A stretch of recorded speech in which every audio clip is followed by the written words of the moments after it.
Hello, everybody. This is Frenke here with another edition of Frenke and Friends. And I have my good friend here, Tom Millington. Morning. Say good morning again, Tom. Good morning. Well, the name of the topic here is Church and State, too. We're continuing from whence we left off last week. And we had a bunch of topics last time we spoke, and as I said, I had met Tom at Montpelier. He had a stand, and he was a big display with balloons and an airplane on the Capitol steps, and he had a big sign that said "Holy Nation" on it, and it was, just basically discussing the church and state situation. And, the last show we did, we discussed things like the idols, that there are on the religious idols that are on the Capitol domes of Montpelier and the United States Capitol, and that the Capitol domes seem to represent are done in a very similar construction to St. Peter's Basilica in Rome. They seem to be almost constructed in the same manner. Interestingly enough, a Vatican artist who drew the portrait or the mural or whatever you would call it on the dome of the United States Capitol, which is called the Apotheosis of Washington, is the same guy that did the mural in another basilica in Rome, which does the Apotheosis of Ignatius Loyola, which is the founder of the Jesuit organization within the Vatican. And so we have here obviously a connection with church and state. On top of the Washington Monument, we have there's something on there, on the top pinnacle. I'm not exactly sure what it says, but it says something about our Heavenly Father or God or something, but somehow the Pope donated a block or something, or commemorated the Washington Monument, which, by the way, was being built during the Civil War. So we continue our discussion on the connections between the church and the state, and the theoretical division of church and state in the nation of the United States in particular, but also in other nations of the world. So what do you have to say about my introduction there, Tom? Well, when I hear the word church, I immediately go to Jesus. Last time when we talked, we didn't quite get to these other colorful books. One's put out by Newsweek and the other one by Life magazine. And the questions on the covers here say, "Who do you say that I am?" as it pertains to Jesus, and uncovering the greatest story ever told. So Jesus is at the heart of the church. We talked about the Bible and its origins originally coming from Israel, and how the Bible is the blueprint to life. It's the moral code by which people who profess Jesus and who call themselves Christians and Judeo-Christians, Messianic Jews are another,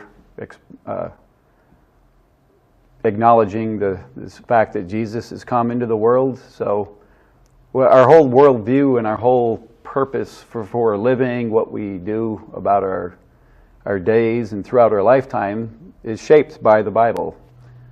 So how the state fits in the worldview that I'm discussing, like with Holy Nation, has to do with their place in monitoring, if you will, commending those who do right and punishing those who do evil.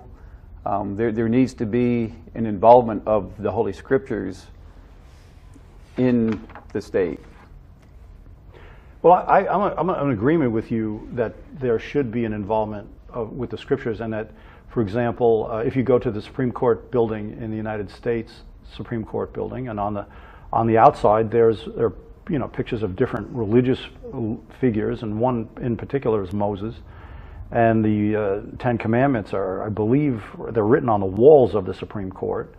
There seem to be certain political movements, though, or certain political facets of people that are trying to remove these things, for example, the Ten Commandments, from our governmental sources. And I believe that all law, civil law, in Western society is based on the Ten Commandments. It is. But when you use the word church, and you mention Jesus, you bring up a very interesting position, because it was the government the government of Rome, that actually, crucified him. And when you use the word crucified, it means execute in a very cruel and unusual manner. And so that was the Roman government that did that, but it also did it in conjunction with the religious leaders at the time. Correct. So here you've got the state crucifying Jesus. Now, I think the way you explained it was that Jesus was a representative of the maker and creator of the universe. Is that what the story is? He is. The representative. Yes. Right, but so now, why would the state want to crucify him or execute him? Because there's conflict of culture going back to the very beginning of the conflicts. They have different ideology, what kinds of relations can be practiced. There's polygamy, there's other living conditions that just aren't favorable, that the Bible... So what you're saying is that Jesus taught against certain cultural practices that were being done and were actually practiced by the higher level representatives of the Roman government. He was preaching against that, and because of that, that's the reason that they crucified him? Well, not having been there on that day, I just know that people do not want to be controlled. Even the Bill of Rights tries to cover the fact that we all have possession of our own minds, and that we are free to operate within a certain conscious level of what's right and what's wrong.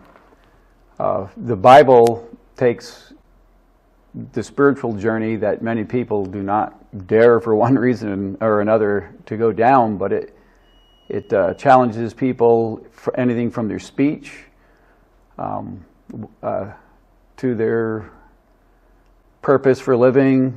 People are living to get wealthy. The Bible certainly speaks against people being greedy for money. So there's a lot of life issues that the Bible discusses. In fact, every issue in life can be found in Scripture. Well, but you say people don't want to be controlled, but I know that there are people that want to control other people. And right. I think they do that, as you say, they do it for money. And I mean that there are people that are greedy for money, and then, as we know, they're in this day and age, they've got this down to a science. Money is actually controlled scientifically around the world. The whole economic system of the world is controlled by the international bankers, who regulate inflation and deflation and raise nations and level nations using money. So on the one hand, you say people don't want to be controlled, which under the Declaration of Independence was saying the only control for people, or the only real authority over people, should be the maker and creator of the universe, right? The maker, the creator of humanity, should be the only control over human beings. And on the other hand, you've got this small group of people around the world who want to control the whole world, and they control most of the money in the world, and they want to control all the people in the world. And they think that there's too many people in the world, and they want to reduce the population, and they use all their techniques and tools to do so. So, and so I think one of the things they do also is they use religion as part of their tools. Most definitely. Right. And so I believe that, I mean, it's pretty well established that the main religion in the world is the Roman, the Roman Catholic Church is the main religion, and they call that a church. So is that the church that you're referring to? That, you know? Well, church should really refer to people living in community with each other, not buildings. The early church had no such buildings. They just met in homes. They didn't necessarily even meet in homes. They just met. Could be anywhere, by the river, wherever. So in today's modern world, when people might hear the word church, they're going to think of a building with a tall steeple, and quickly might build in their minds pictures of just singing songs and collecting money offerings and just kind of a traditions, as opposed to the biblical reference of church, which is community. And that's been lost in our culture big time. So you're saying that the biblical reference to church is a community of people that live together and share things together in common. It's a community that are working together with a, let's say, common spiritual purpose. Right. It's not a commune. It's not a legally, should not be a legally governed body. You just have spontaneous ability to live each day as you feel led. But there are lines that you don't cross as far as entering another man's home. There's certainly certain boundaries that you just come to understand, and you respect them. Well, you say come to understand, but I think that the way that you come to understand them is by reading the scriptures or reading the Bible. Really coming to a personal relationship with Jesus, because you've got to put into practice what he taught to really know that it really works, and that you even can enjoy being your own person when you live by them. If you don't conduct yourselves within a reasonable attitude, you will not have integrity. You don't even want to be around yourself. So the Bible teaches how to love each other, neighbor as well as thyself. So it sounds to me, what you're saying is that when we're born as human beings, that you're pretty much a blank slate, and you can imprint anything on it you want. And that the Bible is basically an operating code or an operating system that you can imprint on it, and so that you've got the framework to operate under. And that you're saying that it seems to me that you're saying that that's also should be the framework for the society that we live in. And that we don't necessarily need government to be a big brother over us and tell us, you must do this, you must do that, you can't go here, you can't go there, but we should have these. I think that there's got to be certain boundaries. I mean, within property rights, let's say, or, for example, I had mentioned this to you before earlier, that our educational system in this country is not an educational system, but an indoctrinalization system. Seems to be. Right, and they don't teach us, they're not teaching us law, basic law. For example, in this country today, we don't live under the Bill of Rights or the United States Constitution, which are both based on common law. And common law comes out of England, but is based on the Bible, based on the Ten Commandments. That's the foundation of common law. And so, but what most people don't realize, even though we wave the flag and we talk about our patriotism and we love our country, we don't realize that we're not living as an American under the Constitution. We're living in a corporate Roman mercantile equity. We're living under Admiralty law. We've been converted to Admiralty law. We've been converted to the Uniform Commercial Code. That's why we have driver's licenses, birth certificates, marriage licenses, Social Security numbers, bank account numbers, and all these things create nexus and connecting links with the government. So now we become, and then even including, let's say, whether our names are capitalized or using the small, right. The small letters. That is, when you capitalize a name, that's a corporate entity. So now people have become corporate entities. And so we've been stealthily converted to pieces of a corporate puzzle. And we don't realize that in the process of being converted to this corporate puzzle, we've lost our inalienable rights that were given to us by God. We've lost those rights and we've given them over to the state, which is controlled by very powerful people. As Wilson said, President Wilson at the time, after he signed the Federal Reserve Act, he said, now this government will be governed by dominant men, by a very small group of dominant men. Now, who are these dominant men? At the time, I think he was referring to Carnegie, to Rockefeller, to Rothschild, Mellon, and these dominant men who now are dominating this country through foundations. So on the one hand, you're talking about, holy nation,